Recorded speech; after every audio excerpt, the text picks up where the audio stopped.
संतपुर गांव में एक गरीब समझदार लड़का रहता था जिसका नाम गंगू था। गंगू अपनी माँ के साथ गांव के आखिरी छोर पर एक छोटी सी झोपड़ी में रहता था। हालांकि उसके साथ चाचा थे और सातों बेहद अमीर भी थे।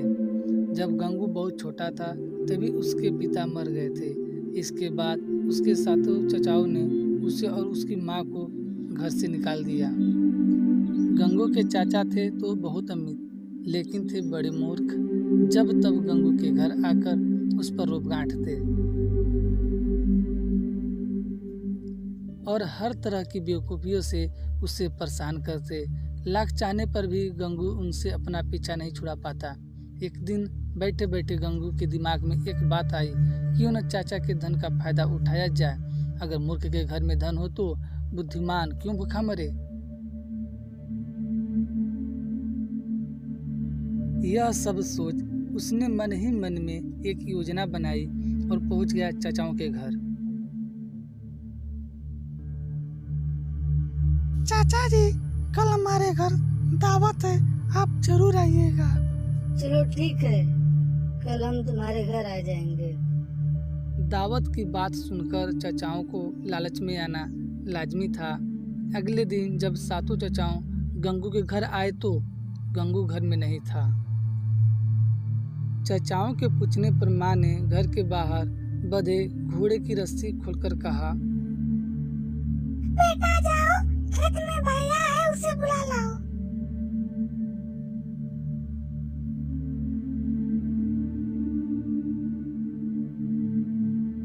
चाचा तो यह बात सुनकर हैरान रह गए, क्या घोड़ा यह काम कर सकता है।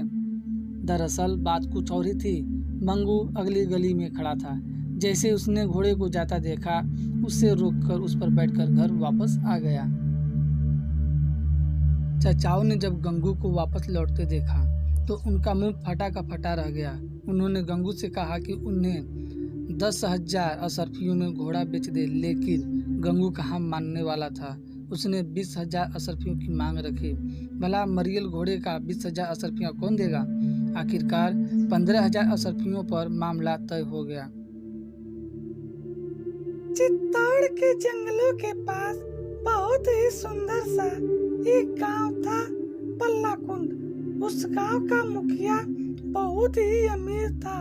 वो बहुत ही कंजूस व घमंडी था।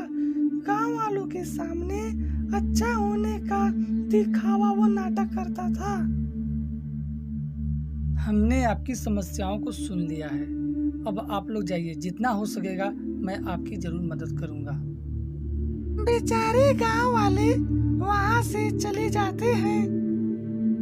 इसका नाम मुरली है। ये बहुत ही मेहनती व ईमानदार है। दिन भर अपने गाय को जंगल में चराता है और गाय की दूधों को बेचकर वो अपना रोजी रोटी चलाता है।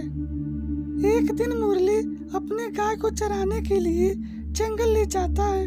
कुछ देर बाद मुरली की गाय चरते चरते वो अचानक गिर जाती है। मुरली गाय के पास जाता है। वो किसी तरह उस गाय को घर को लाता है और पशु डॉक्टर को बुलाकर उस गाय को दिखलाता है। हमने इसे इंजेक्शन दे दिया है, जल्द ही ठीक हो जाएगी। जी शुक्रिया, आपका बहुत बहुत धन्यवाद।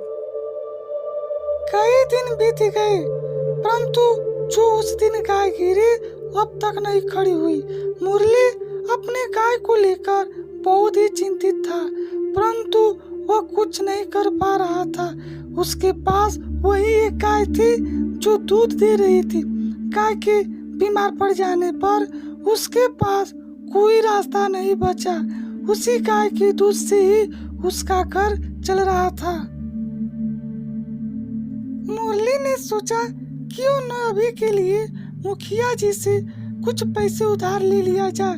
यह सोचकर वह मुखिया के पास जाता है और मुखिया जी से, मुखिया जी, मुझे आपसे कुछ पैसे उधार चाहिए था। नहीं नहीं, मेरे पास पैसे नहीं है। मैं कहाँ से तुझे पैसा दूंगा। मुखिया जी, मुझे पैसे दे दीजिए, मैं आपके सारे पैसे अगले महीने दे दूंगा।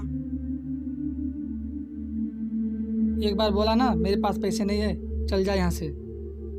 मुरली बहुत ही मेहनती था। वह कुल्हाड़ी लेकर जंगल चल दिया। मुरली जंगल से सूखी लकड़ियां काट कर वो बाजार ले जाकर लकड़ी ले लो लकड़ी, लकड़ी ले लो लकड़ी, लकड़ी ले लो लकड़ी। उन लकड़ियों को बेचकर जो भी पैसे मिले वो उन पैसों से अनाज व गाय के लिए दवा ले आया। अगले दिन मुरली बाकी गायों को चराने के लिए जंगल ले गया और साथ में कुल्हाड़ी भी। वो जंगल से सूखी लकड़ियों को काट कर ले आता और बाजार में उन लकड़ियों को बेच आता। लकड़ी ले लो लकड़ी, लकड़ी ले लो लकड़ी, लकड़ी ले लो लकड़ी। अगले दिन फिर डॉक्टर को बुलाकर अपने गाय को दिखाता है। मैंने इस बार बदलकर दूसरा इंजेक्शन लगाया है, इस बार तो ठीक होना ही होना है। डॉक्टर मैं यही चाहता हूँ कि मेरी गाय जल्द से जल्द ठीक हो जाए।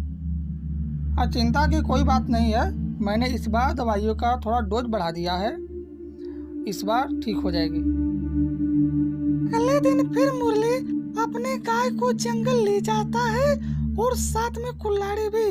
वो सूखी लकड़ियों को काटने में जुट जाता है। कुछ समय बाद उसकी गाय चरते चरते काफी नीचे चली जाती है। मुरली जाता है उस गाय को ऊपर लाने के लिए, लेकिन वह जैसे ही नीचे जाता है और देखता है कि ये क्या, मैं कहीं सपना तो नहीं देख रहा हूँ, ये तो चमत्कार हो गया।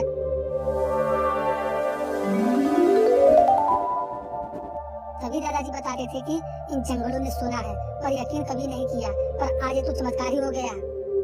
मुरली को जंगल से जो सोने मिले उसने उन सोने को बेचकर अच्छा सा घर बनवाया और गाड़ी घोड़ी सब खरीदा। मुरली ने सोने को बेचकर जो पैसे मिले उन पैसों का अकेले लाभ नहीं लिया, पूरे गांव वालों की भी मदद करने लगा।